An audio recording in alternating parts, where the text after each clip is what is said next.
Bueno, seguimos aquí en La Brújula por Radio La Luna y ya estamos en contacto con el periodista e investigador, nuestro amigo Hernán Madera. Hernán, buenas tardes, ¿cómo te va? ¿Cómo estás, Mario? Buenas tardes.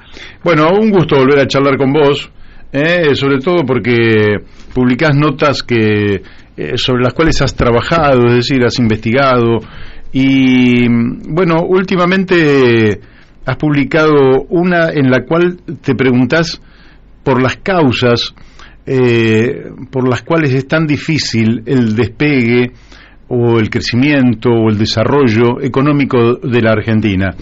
¿Por qué no nos contás un poquito por qué carriles estás transitando en tu pensamiento respecto a esta dificultad ya crónica que tenemos, porque ya llevamos muchas décadas y la mayoría de los argentinos ya han nacido en una Argentina que patina permanentemente y que efectivamente no logra un carril de desarrollo que la ponga a la altura del el resto de las naciones del mundo?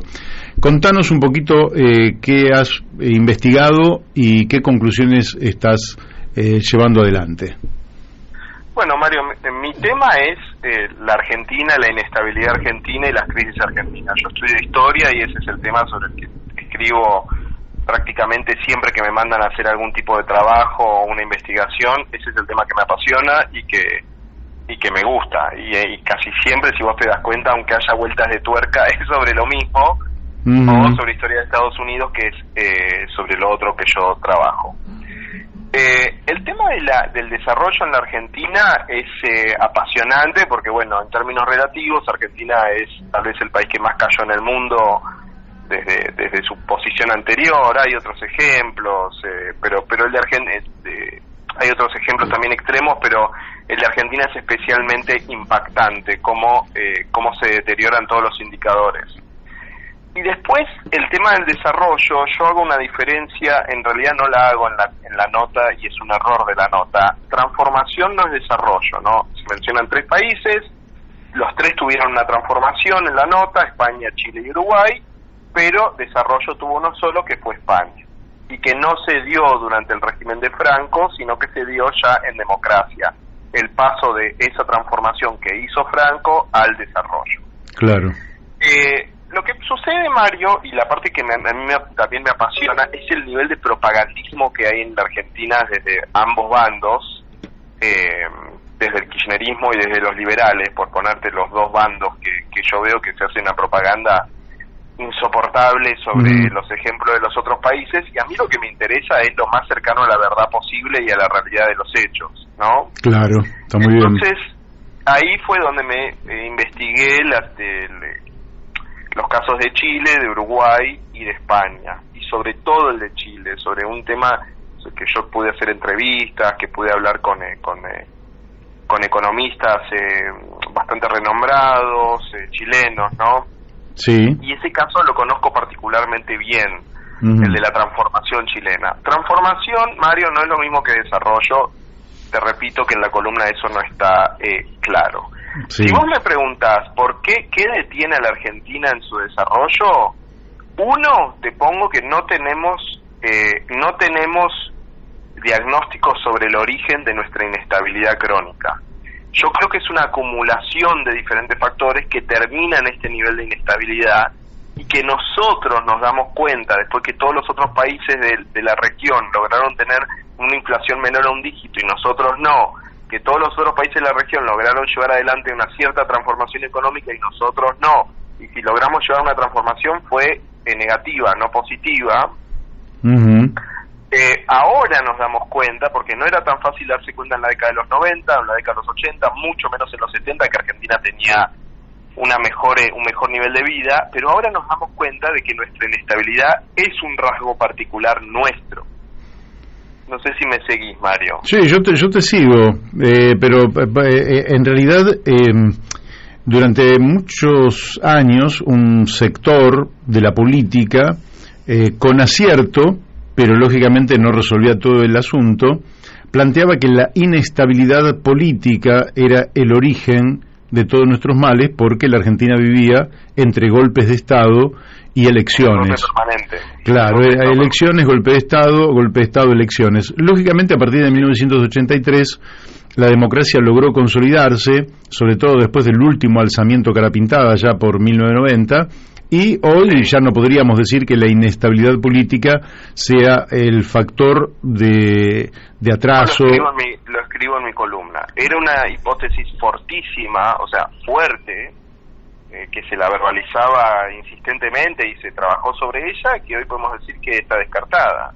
Hoy está descartada. Y hay otras dos hipótesis fuertes. La inestabilidad proviene del peronismo, porque el peronismo integra toda una masa de personas que un país del tercer mundo como la Argentina no puede darles el nivel de vida que sí le podría dar a un país desarrollado. Grosso modo, esa es la tesis antiperonista, que quien más magistralmente la expone es Tulio Alperindongui. Y tenemos la otra, que es la que más gusta en los círculos que nos movemos nosotros, pero que está llena de agujeros, Mario, que es que la clase dominante argentina, los ricos argentinos, causan la inestabilidad porque se benefician de los colapsos. En realidad lo que yo cada vez pienso a medida que investigo... Bueno, yo no comparto ninguna de las tres. No, yo tampoco. Pero sí me doy cuenta que los ricos argentinos aprendieron a beneficiarse de la inestabilidad. O sea, viene la inestabilidad, especifico mis deudas. Pero hasta el último momento, te doy un ejemplo, Clarín trató de sostener a De la Rúa. No es que no trató de sostenerlo, lo trató de sostener hasta el último momento que pudo. Después cuando lo soltó, claro, bueno, viene Duhalde, trato de especificar mis deudas, la de especificar... Pero hay varios ejemplos que otros investigadores con más digamos, rigurosidad que yo han puntualizado que no, que aparte vos tenés ricos que venden sus empresas, o sea, siguen siendo ricos pero tienen que vender sus empresas, desaparecen del ranking Forbes, o sea, del ranking de los más ricos de la Argentina. Por ejemplo, Portabar tuvo que vender, Pérez Compán tuvo que vender, Pescarmona se quedó en la lona hace poco, Soldati se quedó en la lona hace un tiempo, o sea, en la lona. Siguen siendo ricos, no son lo que solían ser. No sé si me explico, Mario. Sí, yo personalmente creo que acá hay un problema de vos lo marcas bien. Si no hay un buen diagnóstico, difícilmente tengas una buena terapia, una buena respuesta. Es el principal problema. No hay diagnóstico sobre el origen de la inestabilidad. Yo también creo que tiene que ver con que es un país extremadamente joven. Si lo tomamos con comparación con el resto de América Latina, la población argentina es una población que tiene 130 años, más o menos, así promedio, porque el impacto inmigratorio es el mayor del mundo, el de la Argentina. O sea, la Argentina recibió muchos más inmigrantes que la población que tenía. Se calcula que tenía 2 millones de habitantes y recibió un impacto de 6 millones a lo largo de 40 años o 50 años, o 40 años en realidad, Mario. Entonces, yo lo que veo es que es un país que todavía se está acomodando. Por eso cada tanto sorprende. Te doy un ejemplo de por qué sorprende. Los estudiosos de la Argentina, por ejemplo, Robert Pota, Joalan Rupier, David Rock, cuando escribían sobre el golpe de Estado permanente que vos mencionabas, decían esto va a seguir porque la Argentina es así, porque la Argentina esto, porque la Argentina aquello. La Argentina no tiene golpe de Estado, o sea, la Argentina no tiene prácticamente fuerzas armadas ya. Pero es un país que eventualmente te sorprende, ¿viste? Que vos decís que ¿qué acaba de pasar? Se equivocó Ruquier, se equivocó Potas, se equivocó Rock, se equivocaron todos. ¿Por qué? Y porque es un país que se está acomodando todavía, Mario. Sí. Esa es la impresión que yo tengo al leer los pocos 200 años de historia, 250 si vos querés, de que era esa aldea mugrienta, como decían los que visitaban Buenos Aires hace 250 años. Yo creo que es un país muy joven, a diferencia de México. México es el vivo retrato de la Nueva España de la colonia. O sea, es claro, una continuidad institucional que te impacta. Convengamos que México tenía muchos millones de habitantes hace 200 años y nosotros, si vos te vas a 250 años atrás, aunque no hay un dato riguroso, uno puede pensar que la Argentina creció, de 250 años a esta parte, creció 100 veces. Absolutamente. Y lógicamente que desde el punto de vista demográfico, y lógicamente que quizás junto con Estados Unidos hayamos sido los dos países que más han crecido demográficamente. Estados Unidos se acomodó mejor porque Estados Unidos vino con una ocupación mucho más inteligente del territorio. La Argentina generó los grandes latifundios, fruto también de que no había población, de manera que también no lo podemos mirar con los ojos del siglo XXI, lo que pasó en el siglo XIX, ¿verdad? Donde el Estado Nacional consolidó más o menos su frontera ya por 1880, pero si no el Estado Nacional tampoco tenía una frontera muy clara, los latifundios ayudaban a consolidar soberanía. Lo cierto es que da la impresión de que la Argentina no sale adelante porque no tiene una élite en capacidad de debatir con claridad un proyecto de país y poner toda la energía en torno a ese proyecto de país. Lo que pasa es que esa élite estaba, Mario, y o sea, toda la teoría tiene una parte cierta. Esa élite se enajeniza o dice este país no es mío, digo, en cierta manera con el peronismo, ¿no? Porque, digo, esa élite tenía la manija de la Argentina, la tuvo desde que derrotaron a Rosas hasta 1943, el golpe de Ramírez. Yo te diría que la élite esa tenía la manija de la Argentina. Sí. Con el peronismo y la integración de las masas obreras, de las masas de los arrabales o lo que vos quieras a la vida política, a la vida electoral argentina, y el cambio en la relación de fuerzas, porque el peronismo te logra cambiar la relación de fuerzas, ¿no? Bueno, por eso algunos dicen que fue una revolución, otros que no, bla, bla, bla, no importa, no entremos ahí. Ahí esa élite dice este país no es mío. Entonces empieza a tener un comportamiento absolutamente parasitario, e incluso tiene ese comportamiento parasitario cuando desde el peronismo le dicen, bueno, toma el país y haz lo que vos quieras. Por ejemplo, plan Bungeborn. Sí. Plan Bungeborn fue, toma el país, haz lo que vos quieras. ¿Qué pasó? Le dio todo a la patria contratista, o sea, todo ese empresario parasitario, segunda hiperinflación, febrero de 1990. Ahí Menem dice, no, a mí esto no me sirve, con esto pierdo elecciones, no gano elecciones, vamos a hacer otra cosa que venga desde la política y no desde el empresariado de parásitos que tenemos. Ahí entra Cavallo, ahí entra otra visión que no es necesariamente la que a esa patria contratista parasitaria le servía. Entonces, la cuestión de por qué Argentina no tiene una transformación, aparte por el fracaso de las Fuerzas Armadas argentinas. Digo, tenemos que meter esto en el análisis. Fracasan en la economía, pierden una guerra, asesinan miles de personas, bueno, estatizan la deuda privada. Déjame que te diga espiritualidades que se advocaban en su momento para la irrupción, por ejemplo, de las Fuerzas Armadas. Las Fuerzas Armadas eran la reserva moral de la Argentina, según ellos, sí. Como habían nacido junto con la patria y ellos en sí mismos eran la patria, sentían esa autoridad. Lógicamente que a partir de ese diagnóstico muy lejos no podían ir y los fracasos fueron constantes, de manera tal que todas las irrupciones de las Fuerzas Armadas en la vida política del país terminaron en fracasos. El otro problema fue que los grandes partidos, incluido el peronismo, el radicalismo con su irrupción en 1916, donde su programa era la Constitución Nacional, por tanto carecía de un programa realmente de desarrollo sólido.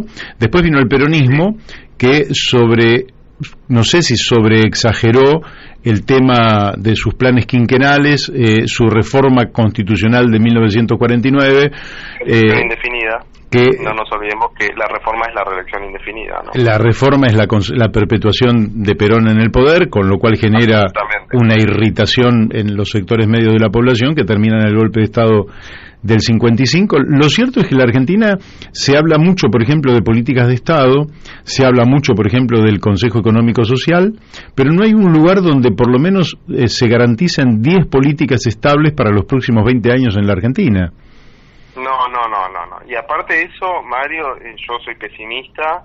Vos habrás escuchado el discurso de la vicepresidenta el otro día. El 80% se refería a logros del pasado y aún, como la maldición china, te condeno a que vivas, a que repitas tu momento más feliz constantemente, ¿no? Entonces, yo soy como pesimista con respecto a o sea, los políticos argentinos les desaparece un actor en el 83, no es que hacen grandes méritos para recuperar la democracia, la lucha por la recuperación de la democracia, no, desaparece un actor que pierde una guerra, que es derrotado en la economía, que pierde todo, pierde hasta el laudo con Chile del Beagle, o sea, no hay una que le haya salido bien, desaparece un actor, el partido militar, las Fuerzas Armadas dejan de participar en política y le queda a la política argentina la cancha entera. No es que llegamos a una política madura después de 40 años de dictadura como Franco, ¿entendés? En la que te das cuenta que después de una guerra civil, 1 millón de muertos, tenemos que enterrar a nuestros muertos y no podemos hablar los próximos 40 años de los últimos 40 años. No es esa clase política la que llega al 83 y la que vimos hasta ahora. Es la mediocridad que tenemos, Mario. Entonces, una clase política que recibió la cancha completa, ¿entendés qué hace? Sí, no, primero que nada no te va a reformular a las Fuerzas Armadas, cosa que necesitamos hacer, porque en Chile está a punto de ganar un candidato que es de las Fuerzas Armadas chilenas, que son lo más antiargentino que existe. ¿Por qué? ¿Por qué no las reformulan? Porque lotean, porque venden los inmuebles de castrenses militares, ¿entendés? Porque, claro, ahí hay todo una masa de activos para vender y para rematar, que si yo le doy a las Fuerzas Armadas un nuevo rol, ya sea cuidar los recursos primarios de la Argentina o lo que fuere, esas Fuerzas Armadas van a tener poder y yo no voy a poder, por ejemplo, vender los inmuebles. Aunque vos no lo creas, ese nivel rastrero de pensamiento es el que prima. Sí, lo puedo creer. Esa clase política lo que quiere es lo obvio de una clase política mediocre, quiere la reelección indefinida. O sea, no quiere el desarrollo. O sea, a ver, un político así estándar, ¿qué quiere? Me quiero quedar siempre, Mario. ¿Qué querés? Me quiero quedar siempre.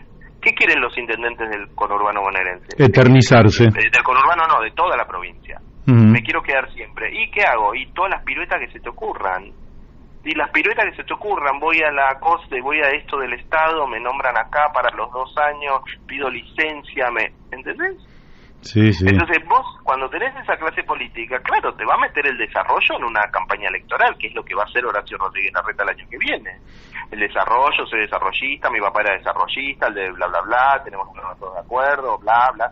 No especifica para nada cuáles van a ser los sacrificios de cada sector, ¿entendés? Para llegar a ese lugar, va a empezar a vender los inmuebles del Estado como hace en la ciudad, va a vender el CEMAR, por ejemplo, va a querer lotear la base de Puerto Belgrano en la base de la Armada marítima más grande de Latinoamérica, Puerto Belgrano, que se está cayendo a pedazos. Digo, va a empezar a hacer lo mismo que hizo Macri cuando llegó, negocios, va a pensar que esos negocios son compatibles con buscar el desarrollo, ¿viste? De alguna manera, tal vez, en una de esas se da, ¿viste? Empieza a botar mucho más petróleo de vaca muerta, de tener un golpe de suerte, bueno. Ese es la actualidad, la realidad de hoy, con esta clase política, con la sociedad que demanda esto. La sociedad también tiene miedo de un cambio, Mario, porque todos, o casi todos, un buen porcentaje, logra arrancarle algo al Estado que no quiere soltar. Sí. Entonces, si vos no haces un programa integral y convencés, hagamos esto, cedamos en esto en este momento, los que más tienen que ceder son los ricos, hay gente que no tiene que ceder nada, el 50% de la población no tiene que ceder nada porque ya no tiene nada, Mario. Ya no tiene nada para ceder, así es. Entonces, vos lo que ahora tenés es, viste, la situación mediocre de la clase política, que es esto. Vos fíjate que en Chile, como está ese actor, el partido militar, yo no estoy reivindicando que esté el actor, pero está el actor, la clase política se cuadra. ¿Por qué? Porque hay un actor en las Fuerzas Armadas chilenas que llegó al balotaje, que puede ganar la elección, porque son las Fuerzas Armadas chilenas. ¿Quién es? ¿No? Sí. ¿Por qué se muere por ser Bolsonaro? ¿Qué se muere por ser que no es partido militar? Entonces llega y pone generales, oficiales en puesto del Estado. Quien suspendió el partido Argentina-Brasil fue un oficial del ejército brasilero. Claro. Entonces, ¿qué hace? Y lo mismo que hizo el chavismo, llega y construye el partido militar. Entonces, Bolsonaro está tratando de construir el partido militar, no lo está logrando. ¿Qué va a hacer Kast cuando llega? Llega y trata de construir de vuelta un partido neomilitar. Va a empezar a nombrar oficiales, carabineros en puestos del Estado. La Argentina no tiene eso, la política no tiene competencia, no tiene la competencia de los militares. El partido militar fue deshecho, no existe más. Ahora, eso hizo que se crezca, que la clase política crezca intelectualmente, que piense en la próxima generación y no en la próxima reelección, no. Nada de eso, solo piensa en la próxima elección, la próxima semana, y el fin de semana también, porque es donde disfrutan de la vida.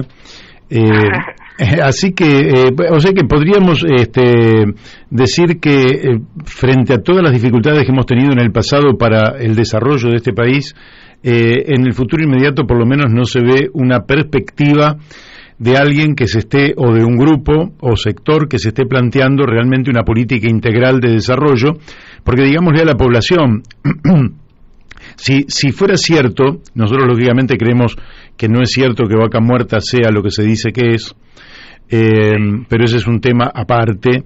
Tampoco creemos que haya que explotarla como se está explotando, con subsidios desde el Estado, porque eso demuestra que económicamente y financieramente no es apetecible y ambientalmente es una catástrofe muy grande. Pero dejando de lado absolutamente eso, si por el contrario fuera un éxito económico, cosa que no lo es, tampoco eso sería desarrollo, porque el desarrollo no es que a un niño le crezca mucho una pierna, sino que el niño crezca armónicamente en sus miembros, su torso, su cabeza. Lo que sería plata dulce. Lo que haría sería otro periodo de plata dulce, dólar regalado, tratamos de reformar la Constitución, pero todas esas situaciones están perdiendo fuerza. O sea, Argentina va a presidentes de un solo mandato, si es que logran terminar el mandato. O sea, va a presidentes de un solo mandato porque no hay ya de dónde sacar para plata dulce. Es mentira que los ciclos son todos iguales, es falso. Sí, claro. ¿Dónde está la reforma constitucional kirchnerista? Y mirá que crecimos, Mario, mirá que hubo momentos de plata dulce, 2010, 2011. Sí. Entonces es mentira que los ciclos se repiten igual. ¿Dónde está la reforma constitucional kirchnerista que es la que tuvo Menem o la que tuvo Perón en su momento? Entonces la sociedad se va dando cuenta de a poco. Lo que pasa, Mario, es que no podemos decir que la sociedad no tiene miedo al cambio, le tiene miedo. Y de hecho, las transformaciones uruguayas, la transformación española y la transformación chilena, la hicieron las Fuerzas Armadas por la fuerza. Ocuparon el país, un ejército de ocupación que aplasta todos los sectores y asesina a mansalva. En el caso de Pinochet, asesinó a un expresidente, lo envenenó y asesinó a Pablo Neruda. Digo, sí. ¿Cómo puede ser que Pablo Neruda se muere 2 días antes de salir de Chile, rumbo al exilio a México? Entonces, o sea, el nivel de violencia, brutalidad, el nivel asesino que hubo en Uruguay, en España, en Chile, para transformar esa sociedad, expulsando a millones de personas del país, fue enorme. Argentina no va a eso, por suerte y gracias a Dios. Y aparte, nos ahorramos esa herida, porque a veces no nos damos cuenta de cosas que son buenas. Nosotros no tenemos la herida de la inmigración masiva, la herida de la guerra civil.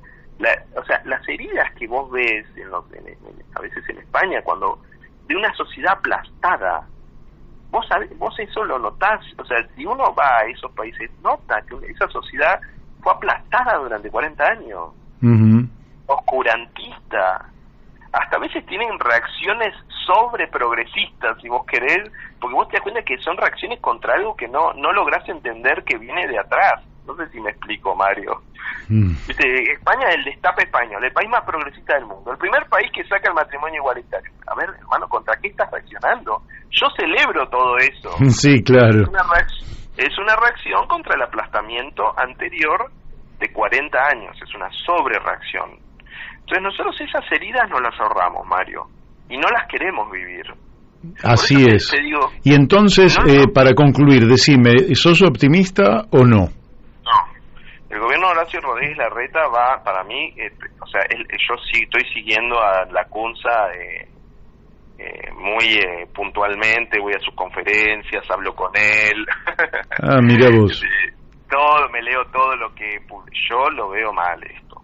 O sea, veo que o hay una estrategia inteligente de decir es Lacunza, para que termine siendo Melconian y programa de shock y vemos qué onda, o es eso y a los 6 meses tenés un quilombo padre porque el jefe de gobierno y próximo presidente se ocupó de vender el CENAR, de Sí, sacar su negocio, bueno, como porque, hizo Macri. claro, sí, pero por otra parte, aquí los liberales tienen una fórmula muy sencilla que ya fracasó, porque lo que no se dice en la Argentina, Hernán, es que, y yo como lo he vivido muy de cerca, aquí se decía rápidamente que el Estado tenía muchas empresas y que esas empresas se habían deformado, y como se habían deformado por razones políticas, eran deficitarias, y como eran deficitarias el Estado tenía que socorrerlas, y las socorría con impresión de billetes, y eso generaba inflación, inestabilidad, imposibilidad de crecimiento.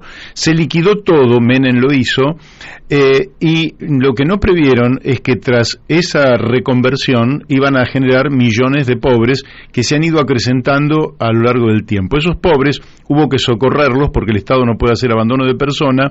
El Estado siguió gastando y siguió deficitario. Ellos creen que el día en que haya equilibrio fiscal van a aparecer milagros extraordinarios de inversiones, de lluvia de dólares, etcétera, etcétera, que son ciencia ficción, que ya se mostró que eran ciencia ficción, y si la Argentina no tiene un plan serio de desarrollo, evidentemente consensuado, con respaldo político, evidentemente el país no puede salir adelante. Mario, el plan liberal se puede llevar adelante. El pequeño problema es que el 15% de la población tiene que abandonar el país. Ah. O sea, tiene que suceder lo que sucedió en Chile, España y Uruguay, que es donde se llevó adelante el plan. En España mucho peor, porque la inmigración hay que contarla hacia atrás mucho más que 10 años, 40 años, 100 años de inmigración. Entonces, cuando vos llegaste a un nivel de ajuste en el que no queda nada, la gente no tiene para comer, destruiste todo, y bueno, ahí empezás de nuevo. Esta es la base de la nota que escribí. Muchachos, nosotros no estamos empezando de nuevo, no estamos en el lugar ese con un dictador arriba que dice, bueno, a ver, me pongo las pilas y vamos a tratar de hacer algo con esto porque hice un desastre total. ¿Entendés? Sí. No es eso. No es Deng Xiaoping después del gran salto adelante y las hambrunas o sea, no es esta nuestra situación. Nuestra situación es agónica, es tibia. ¿Entendés? El campo sigue exportando, la gente sigue ahorrando sus dólares, todo es así, agónico. Nosotros pensamos que tocamos fondo, no es verdad. No es verdad. Tocar fondo, Mario, ¿sabes lo que es tocar fondo? Que no se tenga para comer en la ciudad de Buenos Aires, la clase media. Eso es tocar fondo. Ese es el fondo que tocaron esos países que se habla de la transformación. Y ahí, cuando vos tocas fondo por un tiempo largo, un desempleo por 10 años del 30%, ahí no tenés más opción que cambiar o quedarte totalmente hundido. Nuestra situación no es esa. Hay momentos de plata dulce. Esperemos el próximo momento de plata dulce. Nos hemos acostumbrado a los momentos de plata dulce, como un tipo sentado frente a un tragamoneda. No, esta vez me va a salir, vas a ver que va a salir, esta vez va a salir, y a veces sale. Tenemos el problema también de que a veces sale. A ver, el truquito Menem asume hasta abril del 91, ahí, adelante del tragamoneda, a ver qué sale. Hizo la caja de conversión, salió. Y salió, sí. Salió, duró 3 años, le dio la reforma en la Constitución, la reelección, después quería que siga saliendo, seguía apretando. Ese es el tema que tenemos. Es una agonía con paréntesis de plata dulce. Entonces, en esa situación de agonía con paréntesis de plata dulce, vos no te llegás a dar cuenta de lo imperioso que es el cambio. Bueno, Hernán, hasta aquí hemos llegado por problemas de tiempo. Te queremos agradecer muchísimo la participación aquí en La Brújula. Te vamos a desear que tengas unas muy buenas fiestas y que empieces bien el 2022, y vamos a seguir en contacto, lógicamente. Muchas gracias, Mario, una vez más, gracias. Un fuerte abrazo. Abrazo. Bueno, hemos hablado con Hernán Madera, y esta dificultad, esta cosa que está bastante lindo expresado, como esa agonía, como esa cosa, como esa mediocridad en la que se vive permanentemente y de la que cuesta muchísimo salir, ¿no?